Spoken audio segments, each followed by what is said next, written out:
So hey guys, welcome to the episode number 7 of Just a Chat With. I'm Andrew Dobie. My co-host Lewis is not here today, he is sick in bed, so get well soon Lewis. We're here today with Viktorija and Marius, co-founders of Sane Seven, for episode 7. That's just happened by chance, or was it perfectly planned, who knows. Viktorija is the face of Sane Seven and heads up the photography and production. And previously Viktorija was the creative director at The Collective magazine, a visiting lecturer of the Fashion and Communication course, easy for me to say, at John Moores University. Marius is a contributing creative director and also focuses on business strategy and brand development for Sane Seven. He's the editor at S7, which is their publishing company, and he also has a PhD in psychology. Very intelligent. Sane Seven is an award-winning portrait and advertising photography duo that formed in 2014. Really well known for creative portraits of philanthropists, entrepreneurs and business leaders from brands like Tesco, Liverpool FC, Royce, Bentley and loads more. Sane Seven have done some work for the likes of Choo and Simba for which they won MIFA's Advertising Photographer of the Year. They have been named one of the 200 best ad photographers worldwide, and they have also written a book called None of Us Are Superman, an inspirational business book which has won a silver prize also at the MIFA Awards.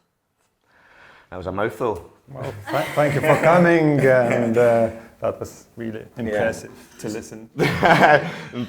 Tell me more about myself. Thank you, yes. You always like listen to yourself and think. It's always funny, isn't it, when you hear it all down on paper, things that you're just doing, isn't it? So I suppose, first of all, for listeners, people who are watching on YouTube, can you tell us a little bit about Sane Seven, how you got started, what was the startup story, and why and where did it all begin? Well, it started in 2014, as you said, and I guess we kind of started since then because we wanted to create more independently. And 5 years ago, when I was part of the magazine, I felt like it was a fantastic time. I spent a lot of time being there, photographing, meeting incredible people, but when I felt like it was the time to change the path and just to go by myself and to explore what it means, what that path would lead you to. Mm-hmm. And I think it's difficult for us to talk because our stories are so different, and we'll need double the time. We have time. We've got time. Yeah, we have different answers to all your questions, so you'll have to ask only one of us. But because I think we've been around for a few years now, and we started more as a business, and then you don't know anything about business, so you try to learn, from everyone, and then you start building a brand, but then eventually you realize, well, actually, I'm not a business, I'm not really a brand, I'm just, me, we are just us with, our big dreams, and our goal is like everyone else's goal is to find, kind of the greatest amount of happiness doing the things you love, and creativity happens to be that thing, and then you go and try to find people, who will benefit from your creativity, and then, but then you still need to go and open an LTD, and make it sound like a brand. But and so for the people listening, you guys are life partners as well as business partners. Yeah. At the moment, yes. We're working on the divorce. We've been there for 16 years, so hopefully another 100 years. Yeah, so I suppose when you started then, Viktorija, did you start first? Did you jump out? Were you in a secure job, Marius, and you jumped out to become a photographer, then you realised, well, this is going to work together as a... No, actually, Marius was still studying. You were still doing PhD in psychology. Yeah, but I was the first to start photography, but that was like in 2005, and I did that for a bit, but then I thought, photography was a bit shallow, and I wanted to do something a bit more meaningful, so I kind of always wanted to do either psychiatry or psychology, so I just quit photography. I quit photography at least like 97 times in my life already. But so I kind of started doing psychology, and then you got that virus. I just got into photography because of Marius, because he was so passionate about it, but he never did it. Yeah. And And by exploring photography, I just felt myself. And for quite a few years, I worked in the magazine. But somehow I decided that I just wanted to try by myself. I wanted to try what it is, to be there. And I think when we opened Sane Seven, when we came up with the name Sane Seven, and when I decided to be by myself Sane Seven, you joined me kind of in 6 months' time, because you saw that maybe together we could actually, produce bigger projects, produce like... It was more like, I was doing psychology, but I couldn't live without, photography. Yeah. I just had to see it, you see the ads and you hate them, they could be done better, and it's just constantly on your mind, and I think I was just helping you a little bit and then a little bit more, and then it became like... And was there enough work at first? Obviously stepping out on your own, it can be quite scary. No, it was very easy. In the first year we made like £5,000 for 2 people, so that was like great. Super noodles for dinner. Yeah, and I think we had an employee as well. And it's obviously quite challenging at that point, because if you've been a creative and you've been employed maybe, or and you've just been doing the creative part, but suddenly you've got the creativity to do, and you've got to find the business, and you've got to manage that and figure out tax and all these things. Did you find that came naturally to you? I think it was very scary at the beginning, because obviously when you stop having the monthly wage coming to your bank account, you really feel like the adrenaline kicks in, and then you feel like, right, I actually have to go and try to find that type of job that would pay the bill. And it was like first year, I think it was definitely the hardest year in general. And thank God I got a job in John Moores University, and it was fantastic salary at that time. But then I found an amazing student, and we thought she would be perfect for Sane Seven. So she could go and promote Sane Seven, she could help us to get the clients, she could work on social media and everything. So first year, basically, I worked in university. I got salary for myself, and from the same salary we used to pay to our employee. Yeah. So it didn't come really. So it wasn't working too... But because we burned all our savings, everything, and at one point we just realized that we still had that employee, and we kind of made our projections, and we realized like in half a month we'll just go below zero, and no more savings, no more money coming in from anywhere. So what did you do to change that around? How did you, go and find work? Did you just take anything that came to you, or did you have a very specific? I think what we didn't do, we never took the work that we didn't want, I and think we we never were bluffing all the time, because whenever somebody approached you and they would be, can you do this for this amount of money, and we would be, no, we're much better than that, and we no money at all, but still we had to create that kind of brand image. Yeah, exactly. This whole image that. But I think again, like in the first year, we did a lot of personal shoots, like personal projects, personal stuff that would attract people. But they would see like, okay, actually those guys, we can make something, and we would approach many different, like either we would do some social campaigns or some portraits of high-profile people, and that would give us kind of visibility. That magic is the thing that just works. It's you can call it luck, magic. It's that unpredictable thing that will happen to you. Because we knew it would be like really hard, and I don't think I wouldn't say that we never expected it to be that hard. But as I always say, we're Lithuanians like cockroaches. We're like very resilient, and so you just know things are like really bad, but you somehow know that it's not the end. Because you just think, okay, we're honest, we're not just faking anything. We're good.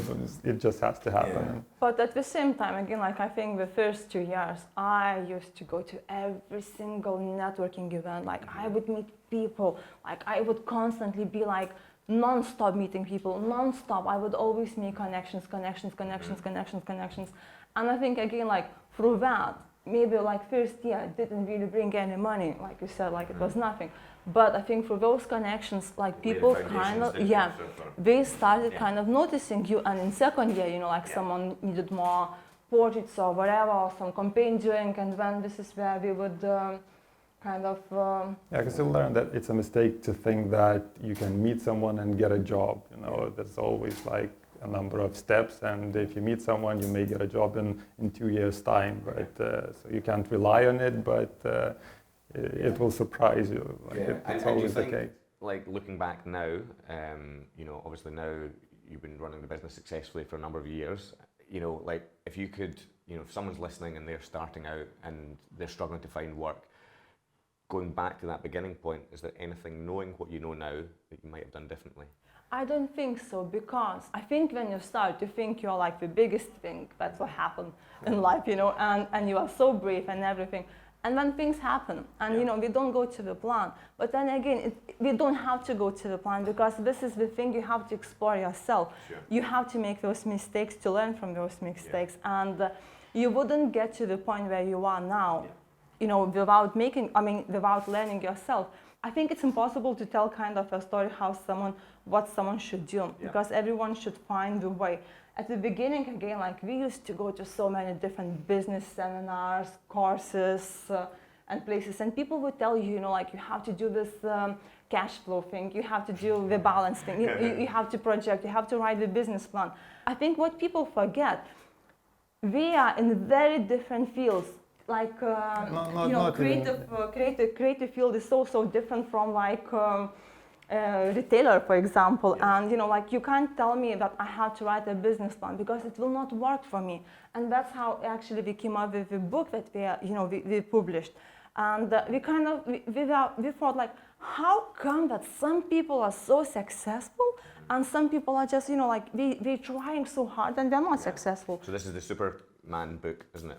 Yes, yeah, because those courses didn't provide us with any answers, any information, and it was a bit like, here's a piece of software, but then you think, you never ask me if I'm a Mac or a PC, you know, you are giving me this, and there's nothing worse than having a puzzle with too many pieces, you know, and then you think you're stupid because you can't put it together. It's because you have irrelevant information, and then you think they probably know better, I'll keep trying, you know. So then we thought we'll just go and speak to the business leaders ourselves, and we'll just compare how those like mega successful people are different from kind of less successful people, and you know, so how many people did you go out and interview? That's 33. This is 33 in total. We did 34. And did you just sit down and create a list together? How did that list come about? Like, where did?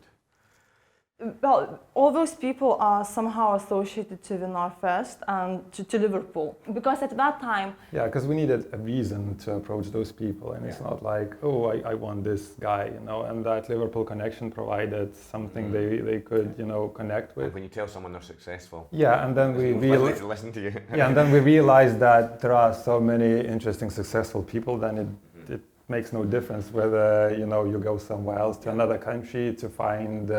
you know, well, take anyone like CEO of Tesco, you know. So, I don't know, Liverpool is not good enough, I'll just go and find CEO of Asda instead, or I'll go to the States and find equally successful, you know, person, as long as they are not connected to Liverpool, you know. So we just realized that it was like a good reason to invite them, and they would feel like they're doing something for the region. And also, 2016, it was IFB, International Business Festival, and it's the biggest business festival in Europe, if I'm not mistaken. It's in the world. Even like in the world, that happens in Liverpool. And we thought it was very, very good kind of point where we will have a deadline and produce the book. And funny enough, you know, even when we started that book, again, no one would tell you that. In your business plan, you have to publish a book without having any money or any connections. Because that business course told us specifically not to publish this book. It's a stupid idea. It's not going to make any money. So you're just... It's an amazing idea, right? Because you've now got connections of 33 very successful people. You're taking their pictures, so you get a portfolio, and then that web just... Yeah, and I think the point of this book is that it changed us as people, that, you know, you cannot replace that with anything else. And was there one thing, like if I could ask, out of all the things that people said, what's the sort of biggest takeaway you had of, you know, when you're interviewing people who are deemed as successful, like what do you think were some of the criteria, I suppose, that think that's you know that's me. That's in the book. But also I think there were many things that could not be put in words. It's more about how they made you feel when you were there, and you just see why you would follow them as leaders. And just simple things like, without mentioning names, some of them would call you 2 minutes before arriving just to say they were about to arrive, and whereas somebody else would come 40 minutes late with a phone in their hands, and it's like, I'm much bigger than you, so it's okay if you wait. Let's begin now, type of thing. Yeah, sure. And you know why some of them there. Yeah, excellent. No, that's fantastic. But basically the book kind of really changed us as people and gave a lot of confidence and everything. And I think since publishing a book, obviously our name became a bit more known, and I think this is where. I think after like 3 years where we really started kind of building our brand as Sane Seven, and like what is Sane Seven? It's like you said, it's us, it's people. We hate working for people. We love working with people, and I think this is our main approach now. We are not business. Yes, we are business, but we are not business. We are but like you always say, we are people with dreams, and we work with people who have as well like ambitions. We have dreams. If they come inside, then anything is possible, and that's just And just like I think it just became that we are just that tool that we could help you to kind of express what you have to express, and whoever you are. If you need like a creative portrait, and like we could make something more magical that people would notice you, or you could create like a campaign would help you to sell your product, and but I think that again that takes time. It's impossible. Like you always say, no one has access to creativity. Nobody has privileged access to creativity, and you can be like a chief executive creative for the biggest company, or you can be the intern. And equally, you have the same opportunities to get. In other words, none of us are Superman. No, but I think just going back to the book, another important point is that you talk to them and nobody really knows how things work, and this is where you get confidence from. Just knowing that it's okay not to know how things work, and in most cases you probably have everything you need to have, but we keep thinking that something is missing. There's something around the corner that. If I knew this or if I had that, then things would change, but it's not the case. It's there already, but we spend too much time looking for that answer, which is not there, and keep trying to fit those irrelevant pieces of puzzle. Yeah. So I suppose in a really short amount of time, so in 5 years, you've grown to be a really successful photography agency now, and you've worked with brands and people that a lot of photographers would dream to do. I suppose a lot of people would think, how do you end up working with Choo? How do you work with these brands and people? And I suppose, is there anything you think that's made you guys more successful? That these brands and people now have real confidence in you? Is there anything you can pinpoint that you feel that you maybe do differently, or that's brought you this success that you now have? I have a feeling one of the reasons is that we are together. There are two of us, and we kind of often meet other creatives, and you see they are stuck wherever they are stuck, but it's because they don't have that kind of support network to some extent, and they get stuck with simple things like their price is way too low for them to grow higher, but they don't have confidence to kind of ask for more, and they get stuck in kind of small things like this. It's nice having someone to bounce off. And with us, we constantly, push each other, challenge each other to kind of look for something a bit higher, and because it's not like you don't really see. I mean, it's always obviously it's amazing when someone comes to you and thinks like you are like very kind of something, you're doing something big and amazing, and you like you have big brand or whatever. It's incredible to hear, but I think now we never see that way. Yeah. We never see that we are, 10% of our capacity. Exactly, and you always think like, no, do you think that? No.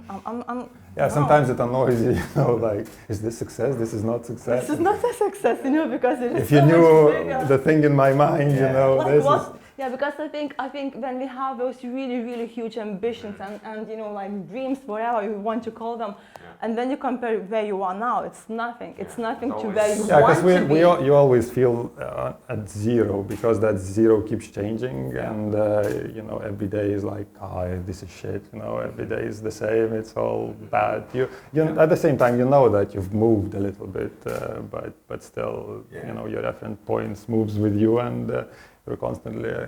But just to come back to your question about, you know, how to get into, I mean, like, I think sometimes again there is no way how to get to some places unless you will make the opportunities for yourself. People think that we just, you know, those opportunities come. They don't come. You have to go outside and you have to find those opportunities. If there aren't no opportunities, you have to make them. Never had any jobs that came from people finding our website or Twitter or social media. It was always a network of people, you know, just passing details to one another. And that's the funny thing. It doesn't matter where you are, because we still sleep in Liverpool, but now we don't really shoot anything in Liverpool, you know. But our roots kind of started in Liverpool, and this is where the tree started growing, and it's all thanks to Vic, because I'm a kind of pathological introvert. So, you know, for me, going and meeting people, I just, you know, can't go and meet people, and that's so. And in terms of, I suppose, like day-to-day roles now, you know, how does the split work? Like, I'm quite interested to know. I suppose, like, a new client comes to you, and you know, do you form a brief with them? Do they bring you a brief, and then from there, you know, how do you come up with ideas? How are you picking? Like, how are you choosing art direction? How are you, you know, like, just interested to hear, I suppose, how that process works for you guys, and who does what. Well, she seduces people. I charm them, and then. And then you work together, yes? Yeah, because normally you bring the clients, then my emails. So this is where you kind of charm them. It's true. But but then you kind of understand if they have their own ideas or they need someone to help. If they need someone to help, then I usually, you know, step in and I kind of help them understand what they are. Sometimes people don't know the language, do they? They don't know what they're trying. They know what they're trying to maybe get to, but can't describe it. And they have a dream, but how does it translate into something you can show, you know, to others? And then we are, you know, my kind of goal is to understand how that could become something visual with the amount of money they have, and because I think it's quite interesting, because, you know, I think obviously maybe you are more from psychology side, like, you know, he can kind of see things, and myself, I am more like emotions. He makes a good negotiator. Yeah, but I because, like, you know, like, you always have so many questions, you always send so many questions to the clients, and you're always challenging them, and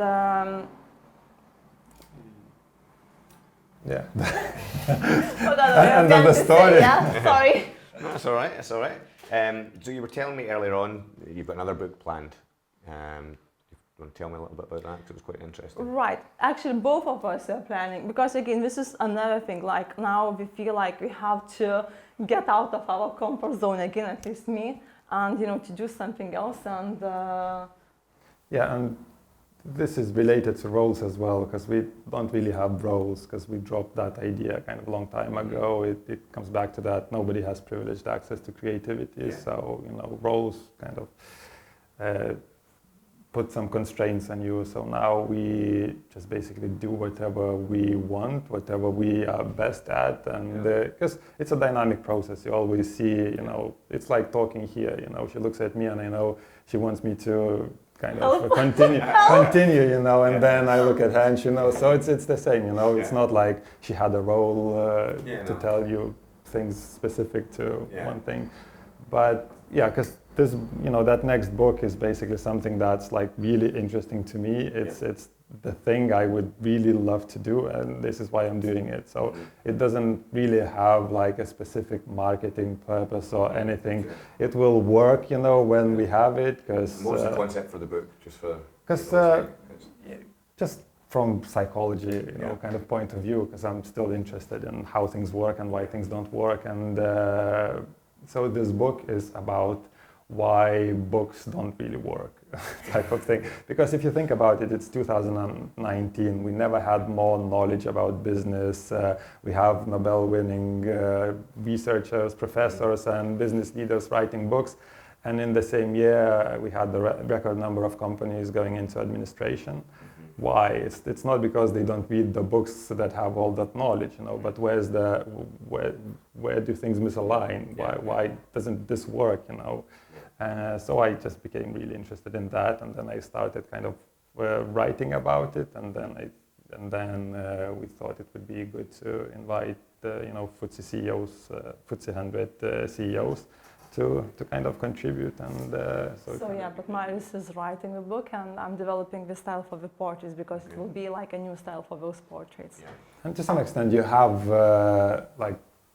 you are developing the portraits thinking about Time magazine, because they're high-profile people, and Time magazines need covers, so we need certain style to be noticed. But these people are high, profile enough for them to pay attention, and so it's like it's not why you are doing this, but you can see how this will work, and that's the point about business plan, where when people tell us you need to write a business plan. Well, that is a business plan. It's a feeling, it's a feeling in you, but that business plan needs to change every day, because the world changes every day, and. And so, portraiture photography, is that the main thing you guys do now? Is that, the bulk of the work, or the product? I know you do a bit of product stuff. Do you like the balance of everything, or No, I think mainly it's people. I love people, and I think it's incredible to photograph people. You are so privileged to be in front of the people and to get the emotions kind of captured. I think it's phenomenal thing. I think there is no other field that you can be anyone you want to be, but as a photographer, I'm just so close next to you, and I have so little time, and you have to trust me to get the best we can, and I think it's incredible to do portraits. When you take pictures of people, right? People often freeze up in front of you, and often time is very short. Especially when you're meeting people, the type of people you're meeting. I suppose, have you got any tips for any photographers listening, for how you relax people, how you get that rapport, and how you get the best out of someone, so that you can see the kind of true human under, I think people don't freeze up. No, I think the most important thing for me is when people come, I don't think even here we are talking, but this is awkward to talk. This is not natural to talk, and I think people are afraid to acknowledge that, acknowledge that, and but that's so normal. The same is in photography. When someone comes to you, or you go to somebody, whatever, you always have to acknowledge that actually it's awkward to be in front of the camera, and it's okay, because it's not everyone Kate Moss, not everyone is David Gandhi, who will come and just do whatever you want them to do. But I think as long as you have this conversation and people know that you are aware of that, that's fine. And at the same time, I always like to say, I have the skills, I have everything to create a very, very strong, beautiful, iconic portrait, but if you don't give me, if you don't trust me, I won't be able to do that. So it's like two ways creation. It's like you say, it's like a poetry. It's like you have to nothing is ever fixed, and nothing can ever be planned. It's a two-way thing. But also I think, there are individual differences, and you are very good with people, and it becomes a part of your style. But you don't necessarily need to relax people, because if you are a bit less sociable, it can be a part of your style as well, what you capture in people, because to some extent you capture something real and natural about them. If you feel a bit awkward and tense, capturing that can be quite, kind of intense portrait as well, and that could be a part of it. And I think, the worst thing is when you're an introvert listening to an extrovert, thinking that you need to do this, and I will never be able to do that. But it's okay, all your portraits can look depressed because you are depressed, and that's your voice as well. So. Sure. And in terms of your favourite person that you've photographed, is there anyone or any shoot that stands out to either of you or both of you that you think that was just an amazing experience or something, a great story or? I think, I don't know, it just came Jimmy Choo to my mind. I know, like, it was very long time ago. And it's not because he is like Jimmy Choo, but it was for a magazine that we did a portrait for. And we went there with the editor of that magazine to the location where Jimmy Choo was supposed to come. And we were waiting, but anyway, it was very long wait. He was very late, and we only had like a couple of minutes to photograph him. And I just remember that, he came, it was everything amazing, and... Yeah, but at first it wasn't even clear whether he was coming. We kind of wanted to cancel it, and the location was awful, there was nothing there, we just had to invent something. Yeah, we did like a set, like mini kind of set. Yeah, so, we just grabbed a couple of chairs, and we had this idea that, he'll be partially lying there, and the shoes will be in the front because Jimmy Choo and shoes, This is the best we can do in the settings. But then the biggest question was, we only had a couple of minutes. What if he doesn't like the idea? Because they are not aware of what we want to do. Maybe they'll just go for this. And when Jimmy came, big kind of approached him with a laptop, and I was like available. Yeah, but she's like all over the place, as she usually is, and I was stood there, on the side, and I could see that she wasn't even listening or paying attention to what they were thinking about the idea. She was just like, this will be like this, and you could see that she wasn't sure, about this, but she was like, yeah, come on, let's go, and she would just go with that. And then he would sit down and think like his PA and PR, because he had like quite a big team with him. Like we weren't sure about anything, but I didn't see anything of that. I was just too excited. And, like I put him, like I kind of took his like legs. I just did like everything how I wanted to do. And he was like sitting there looking at me like, what is she doing with me, kind of? And before, of course, and by the way, I do sometimes quite a lot of research about people that I will photograph. And it's not necessary I know them, so that's why I have to kind of know something personal about them. And I think with him was that I spoke about Vogue, because before he didn't know what was Vogue, and then Vogue approached him.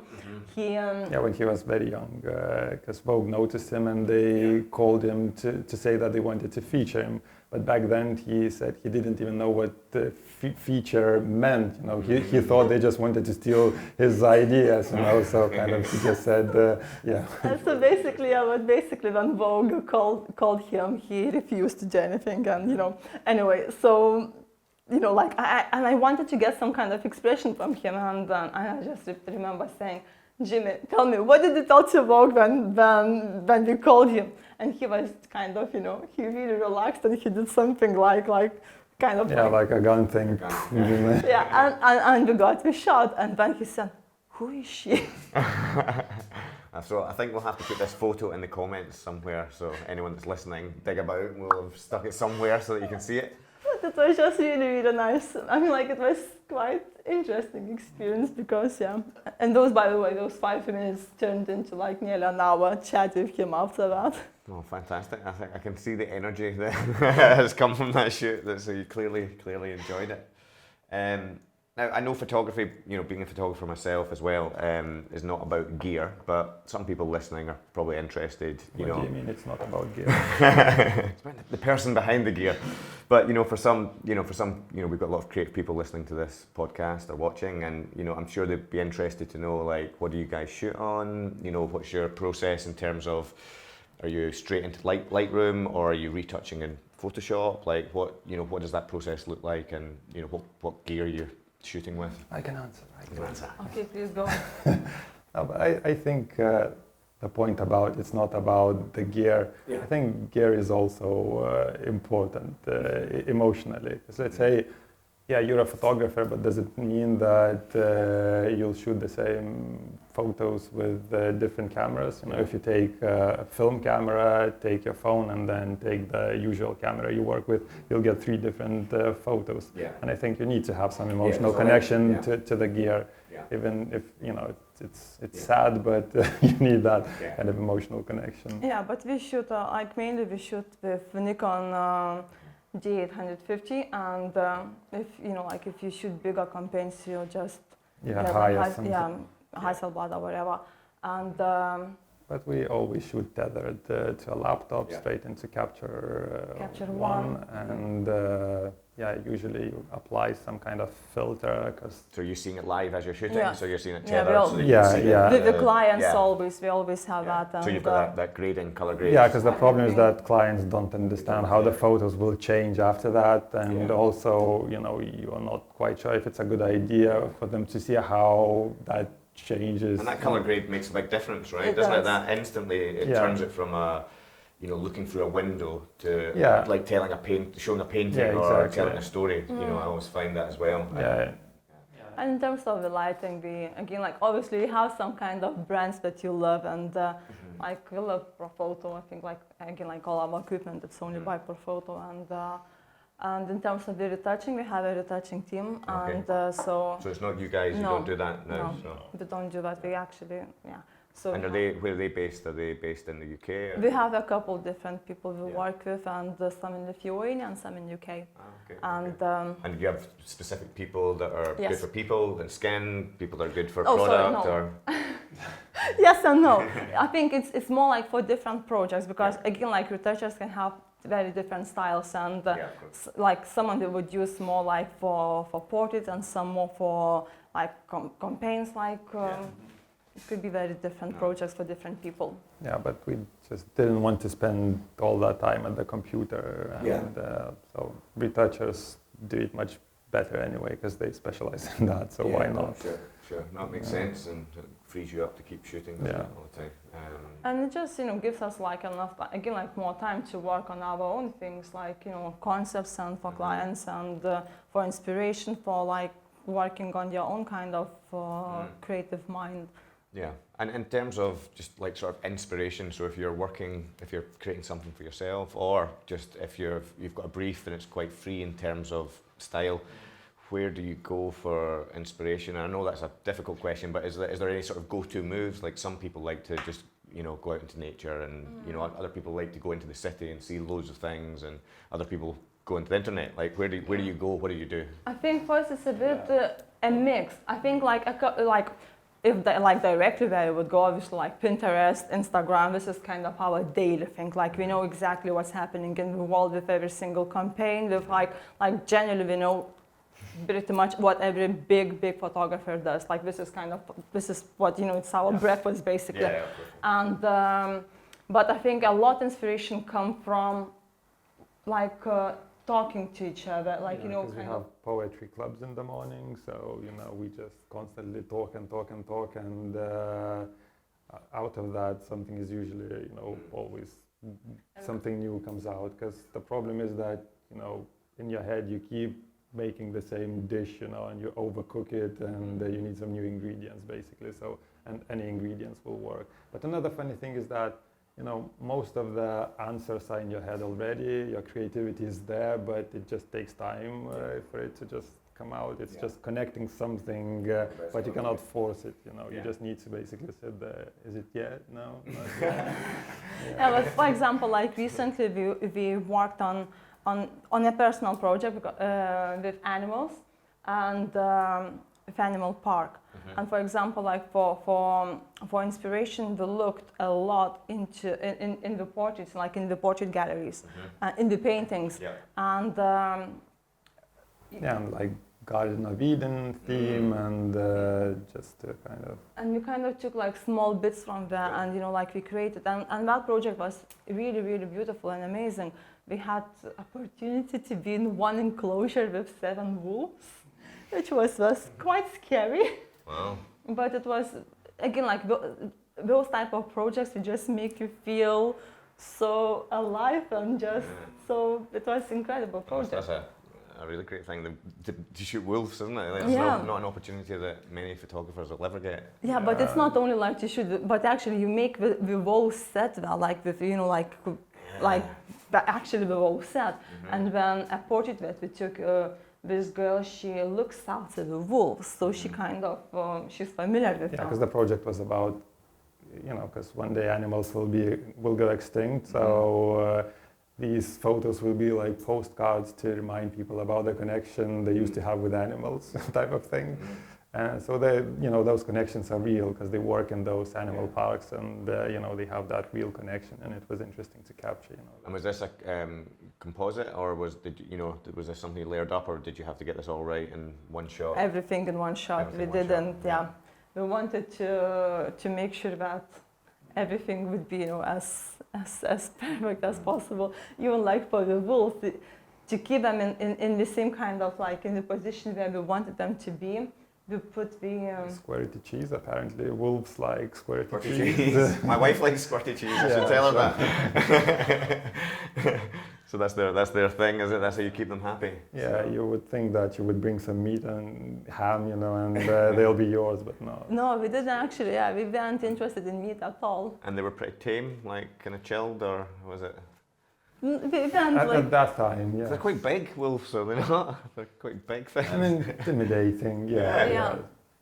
But it was, seriously, it was an incredible experience because it's not like every day you would feel that. Yeah, also, especially when it's a personal project, how often do you get a chance? It's not like you go to a big zoo and say, oh, can we do that? Oh, yeah, we can do that. Here's your risk assessment. Can you fill out the form? So have you brought squeezy cheese? Tick. Yeah. So I suppose, kind of sort of wrapping up, final question. I suppose like someone now starting out wanting to do exactly, what you guys do. To me, it feels like you're kind of living the dream of like what you set out to do, and you're doing it for the brands, the people, and you seem to be in a very happy place, which is really nice to see. Someone now starting out, what's the one piece of advice you each would give to that person? I think it's not quite advice, but we meet many young people starting out, and we can tell who will be successful and who will not be successful. And that difference is how willing they are to, do their own personal projects, or sometimes, kind of do a little bit more than required from them. And you can see that so easily. And I think those people who put all their heart into it have everything they need to know already. I know they will still be looking for the answers, like for secrets, and we all did, and we all think that something must be out there. But I think you cannot be successful without a couple of things. Time, and then just a lot of hard work. So. Yeah, and I think I always think that there is always a way. I have this kind of this mantra in my head like all my life. There is always the way. I know, it sounds. I hate that saying. Believe in yourself. I really, really hate that. I think it's just such cliche and such bullshit. It's not like you have to believe in yourself. Of course, if you're doing that, you are already believing in yourself. Otherwise, you wouldn't do it. But I think you have to just to go and take it. That's it. There is no other way. Yeah, don't rely on things that you know, because all the answers are in the things that you don't know. And I think the only way to experience them is just to open yourself to that experience. And it's mega scary, and you can never grow out of it. And it's not about age. It's not like when you get older you suddenly understand how things work, but it never changes. You're always scared that what if next month we will not get those jobs and things will go sideways. It's always going to be a part of it, and I think it takes time to understand that you will never feel safe, and it's okay. This is why we're in it. And I think even I think every company has the same thing. I think we always think, what if? Yeah. But that what if is always fun. Yeah, it could be that positive what if, Yeah, exactly. Yeah, because small things like the way you met this, what's his name, from that creative agency. Yeah, you just saw somebody on the street, you just recognized his face, and you jumped on him basically, wow. Very quick story. Again, I was obsessed with Sir John Haggerty. John Haggerty. Okay. I was just obsessed with him. I read his, not his book, but books about him, about how he started the advertising kind of thing, and obviously because of him, advertising started. And I just really wanted to meet him, but I felt like it's impossible to meet someone like him. They pay a lot of money for him to come to conferences to speak. You know, you have to pay a lot of money to see him.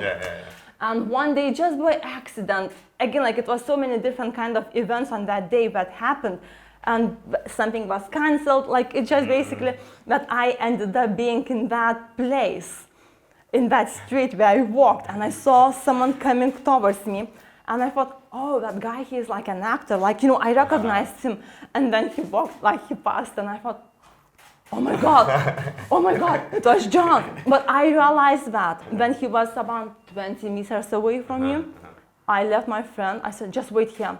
I turned around and I was running like crazy in Soho, shouting, John, John! And people like, crazy person there. And like he didn't pay attention to me. I was like, John, John. Anyway, I kind of jumped on him, like, John. He looked at me and he was like, with that type of face, Cautiously.